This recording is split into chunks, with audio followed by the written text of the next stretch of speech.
How's it going, everybody? This video was filmed exclusively live on odds.com. The Diehard MMA podcast can be seen. The full replay. We talk about UFC Vegas 16 from top to bottom with my special guest, Dan Levi, over on odds.com. Click the link below to check it out. Next fight up, we got a lightweight match. Gabriel Benitez, 21-9, taking on Justin Jaynes, 16-5. This is an interesting spot here. Justin Jaynes taking the fight a little bit on short notice up at lightweight compared to his usual home at 145. Now, Mowgli, Brazilian Jiu-Jitsu black belt. This guy's got underrated striking that everyone just kind of seems to forget about. Really fast hands, a nice left cross. And one thing that I always have to go back and rewatch the tape, man. I try and stress tape study is so important in MMA because I forgot that this guy dropped Sadiq Youssef in the first round of their fight. And if it hadn't been for me going back and doing my homework, that's a piece of the puzzle that I definitely would have missed out on. Mowgli's got some hard leg kicks. He mixes it up well and goes to the body with those from time to time. And the only question I have about him is he might be a little low-key chinny. He's going to have a 3-inch reach advantage here. He's going up against Jaynes, who is a Brazilian Jiu-Jitsu brown belt, I believe, and a collegiate wrestler. Really explosive. He got his short notice debut against Frank Camacho and just blasted the guy out of there in the first minute of the fight. He's one of these guys that can explode and end the fight with any one shot, but he concerns me that he may have fallen in love with that power a little bit. That's never a recipe for success, but he does have good killer instinct, good ground and pound, but I'm a little concerned about his gas tank. Like I said, he fell in love with that power. He throws everything into every single punch, and that's something that's hard to keep up for a full 15-minute fight. The one thing I want to mention on here is Justin Jaynes has his father in his corner for more than likely the last time this Saturday. I got to shout out our boy over there who does all the interviews, James Lynch, did an interview with Jaynes. His father is terminal, and they're basically ignoring the doctor's orders to let the man in and have him be in his corner for the last fight of his life. I don't know how you feel about personal stress and things like that outside the cage affecting fighters, but from what I've seen, Walt Harris would be a prime example of this. That emotional push when you've lost somebody doesn't really translate into success in the cage. I almost feel, and we saw it just this last weekend, right? Anthony Smith got an easy layup of an opportunity because Brown Bear had decided he wanted to go for a finish when he's never finished anybody in the UFC, and comes out hard in round one instead of taking his usual calm approach, and he paid for it.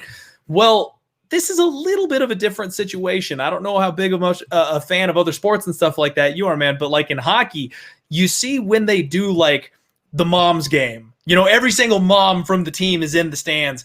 Those boys play their asses off that night. He hasn't lost his dad yet. I feel like he might try to come out here and make a bit of a statement and have some extra wind in his sails because he's not dealing with the grief yet, and he's trying to make his dad proud one last time. There's a lot to unpack here, man. I can't wait to hear what you think about it. Yeah, look, I was going to say it's a beautiful narrative, but it's not beautiful. Look, it's great that he wants to go out there and, put up another first-round knockout for his dad. You got to tip your cap to that. And I hope that he does, you know what I mean? I wish the guy nothing but the best, but we got to take our emotions aside when we're talking about betting, man. And you even brought up some great examples. You said Devin Clark, Walt Harris. Those are the two most recent examples we have of someone else that's dealing with loss going into the octagon and didn't go their way. Maybe third time's the charm. But what I'd rather talk about is you mentioned Justin Jaynes falling in love with his knockout power. And look, he's got 8 knockouts, most of them in the first round. There's a reason he's in love with his knockout power. Not to mention, both of his UFC fights, he scored a knockdown in the first round in both of those fights, win or lose. So that's where I'm concerned here, because when you look at the odds in a fight like this, Clint, and you see that it's minus 210 for a guy like Gabriel Benitez. Now, look, I'm a Gabriel Benitez fan. I remember when he cashed for me at plus 160 odds against Sam Cecilia.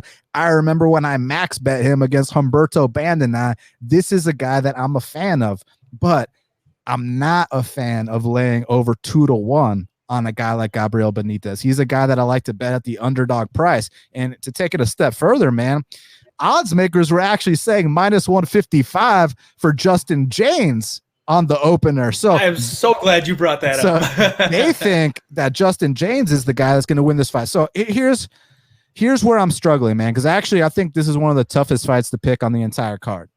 And the reason why is this. If this fight goes 3 rounds, I see Mowgli winning the decision. I mean, I think that he's the more well-rounded guy. I think he's the more experienced guy.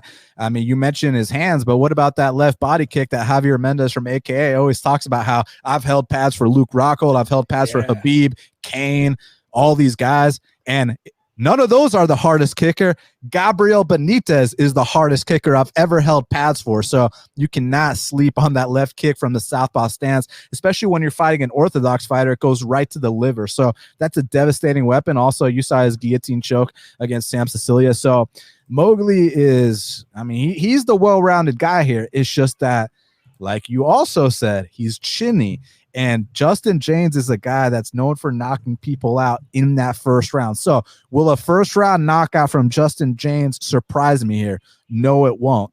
It's just that I'm struggling to see any paths past that. You know what I mean? Like, if he doesn't get that first round knockout, then what? That's what I'm most worried about in this spot. So as a pure pick, I'm going to go with Gabriel because I think he's the more well-rounded guy. But at the betting window, man, this is a dogger pass situation. You cannot lay -210 on Mowgli Benitez in this spot. So my pick is Gabriel, but at the betting window, dogger pass. I feel you, man. I feel you. And honestly, I'm really interested in the Justin Jaynes side of things here on this fight. I'm a value hunter. I love rolling the dice on my underdogs. There's a lot of sketchy spots on this card, favorites I don't trust, and this is an underdog that I feel like I actually kind of like. The thing that's holding me off right now is the amount of money that's flowing in on Gabriel Benitez. Like you said, we had Justin Jaynes opened at -155. The line is flipped and then some. Gabriel Benitez is -200 in places, and I always use bestfightodds.com. You can see that money is still coming in on him at that -200 mark, man. Like, I'm going to just sit back and see if I can get Justin Jaynes at +200, because regardless of the outcome, if the bookmakers opened him -155, they think he should get it done. Getting 2-1 as an underdog on that kind of a spot, I just feel like that's a solid value spot. And then the other thing I want to look at is I do a show for odds.com later in the week. We call it Total Madness. I go back over the card and talk about the totals over, under, 1.5, 2.5, all that good stuff. Man, I'm eyeballing this under 2.5. They've got it opened up at -115. And I feel like, you know, Jaynes has only been submitted once. He's incredibly tough. He's incredibly durable. But Mowgli, you talked about that kicking power, man. Perfect quote about holding the pads, how hard he's able to hit. You know, these guys are going to go to war. I feel like this might be a one-round fight. Listen, man, if you're picking this guy outright, fuck 2-1. He's +175. If you actually think he's going to win outright, +175 is good enough to take him. But if you don't think he's going to win outright and you're just looking for value because you think the line's off, which there's nothing wrong with, because as you know, Clint, picking winners and betting on spots are two completely different things. But if you're picking this guy outright, +175, I mean, I would take it if I was picking him. Hey, I am picking him, and I'm more than likely going to bet him, but I still want the best number I can get on him. So if I can be a little bit patient and hit that 180, that 200, I can wait. Fights aren't till Saturday, man. I can sit back and wait and see what happens. And like you said, you know, the best of the number is something that we're looking for. I just don't want to rush it and miss out on that value. If it ticks down to +165, I'll hammer it then. I'm picking him outright. It's a bet that I'm going to make. I just would love to get the best of the number if it's going to keep on going my direction.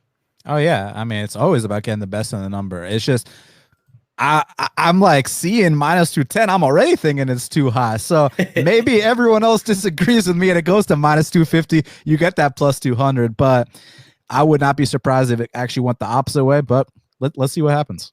Yeah, let's see what happens, man. We've got 232 live viewers right now. Thank you all for joining us. And I'm glad you brought that up, because something I've always got to tell everybody. We got 232 live people. Don't everybody rush out and bet Justin Jaynes right now, because I don't want the line going the other way. Sit tight with me. Give it a day or two. See if more Mowgli Benitez money rolls in, and then we'll hit it.